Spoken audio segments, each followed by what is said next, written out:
प्रत्येक स्त्रीमध्ये एक माता असते, एक महासरस्वती असते, एक महालक्ष्मी असते, एक महाकाली असते। प्रत्येक स्त्रीमध्ये देवीची अनेकविध रूपं असतात आणि त्या रूपांना आपल्याला या नवरात्रीमध्ये जागृत करायचं आहे। आपल्यातील त्या शक्तींना बाहेर काढायचं आहे। तर त्या शक्ती कोणकोणत्या आहेत ते आपण या व्हिडिओमध्ये बघणार आहोत। सर्व मंगल्य मांगल्य शिवे सर्वार्थ साधके शरण्ये त्र्यंबके गौरी नारायणी नमोस्तुते। नवरात्रोत्सव सुरू झालेला आहे। सर्वांना नवरात्रीच्या खूप खूप शुभेच्छा। आणि या नवरात्रीमध्ये प्रत्येक महिलेने लक्षात ठेवायच्या अशा 7 टिप्स मी आज तुमच्यासाठी घेऊन आलेली आहे। त्या जर आपण फॉलो केल्या, हे संकल्प जर आपण आपल्या दैनंदिन जीवनामध्ये पूर्ण केले तर निश्चितच आपण आनंदी राहू शकतो, आपल्या जीवनात यशस्वी होऊ शकतो। तर या बाबी कोणकोणत्या आहेत ते आज या व्हिडिओमध्ये आपण बघणार आहोत। नमस्कार, मी वर्षा घेऊन आले नवीन व्हिडिओ तुम्हा सर्वांसाठी। चॅनलवरती जर नवीन आला असाल तर चॅनलला सबस्क्राईब करा, व्हिडिओला लाईक करा आणि शेअर करा। चला तर मग सुरू करूया आजचा व्हिडिओ।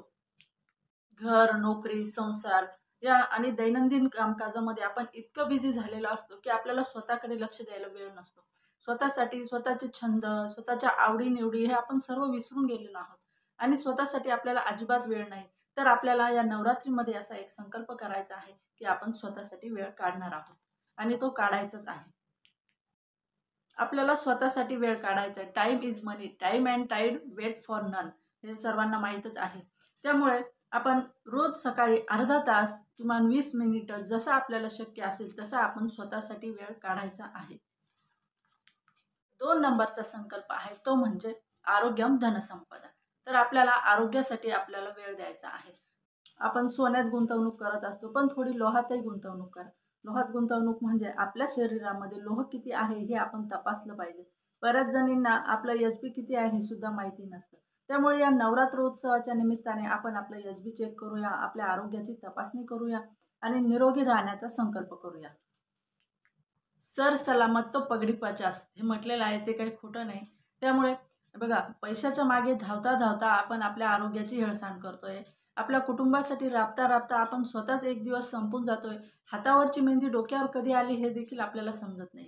त्यामुळे आपण आपल्या आरोग्याकडे विशेष असे लक्ष दिलं पाहिजे। आपण जर सुदृढ राहिलो, निरोगी राहिलो तर आपले जे कुटुंब आहे ते पण सुदृढ राहू देऊ नका। आपल्या 3 नंबरची महत्त्वाची टिप ती म्हणजे बी हॅपी ऑलवेज। आपण जर हॅपी राहिलो तर हॅपी हार्मोन्स आपल्यामध्ये इन्क्रीज होतात, हे मागच्या व्हिडिओमध्ये पण मी तुम्हाला सांगितलेलं आहे। आणि एखादं काम आपण केलं, त्या कामाबद्दल कोणी आपली प्रशंसा केली किंवा नाही केली, कोणी क्रिटिसाइज केलं तर दुःखी होण्याचं कारण नाही। ते काम केल्यामुळे आपल्या मनाला आनंद मिळाला आहे, त्या कामामुळे कुणाचं नुकसानही झालेलं नाहीये, तर आपण आनंदी राहायला काही हरकत नाही। आपल्या आनंदाचा रिमोट कंट्रोल हा दुसऱ्याच्या हातात देऊ नका। म्हणजे कुणी आपल्याला जर त्या कामाबद्दल आपली प्रशंसा केली तरच आपण हॅपी राहणार, कुणी क्रिटिसाइज केलं तर आपण दुःखी होणार। म्हणजे आपलं जे कामाचं आनंद आहे तो आपण दुसऱ्यावरती अवलंबून राहू देऊ नका। आपल्या आनंदाचा रिमोट कंट्रोल हा आपल्याकडेच असला पाहिजे।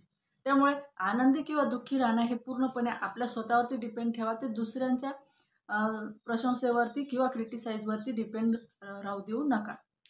गेल्या काही दिवसापासून भारतात, महाराष्ट्रात अनेक अशा स्त्रियांवरील अत्याचाराच्या घटना घडत आहे। यशस्वी शिंदे प्रकरण, कोलकातामधील घटना, त्याच्यानंतर पुणे, ठाणे, बदलापूर, नाशिक अनेक ठिकाणी स्त्रियांवरती, लहान मुलींवरती पण अत्याचार झालेले आहेत।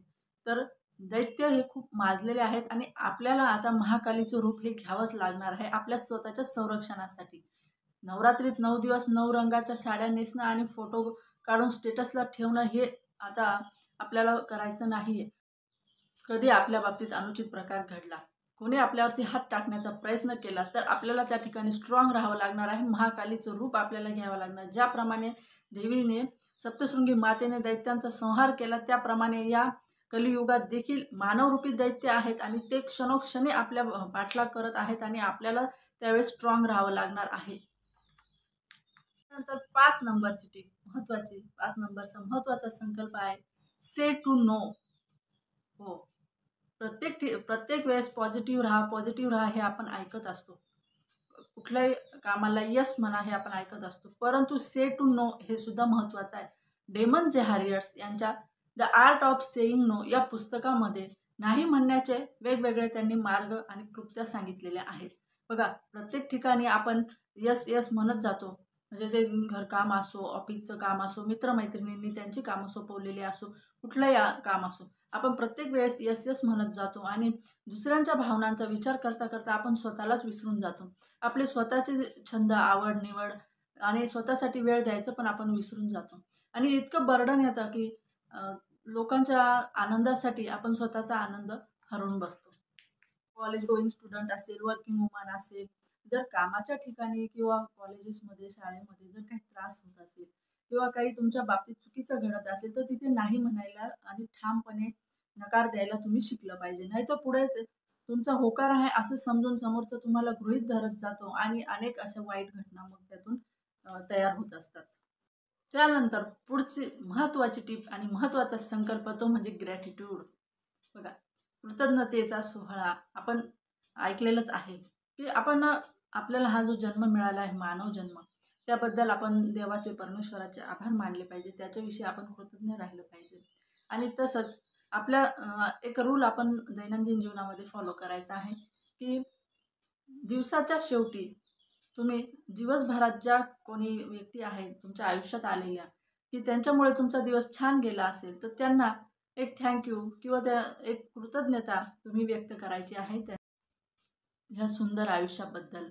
आणि हे जग आपल्याला पाहायला मिळालं त्याबद्दल आपल्या आईवडिलांबद्दल कृतज्ञ राहूया.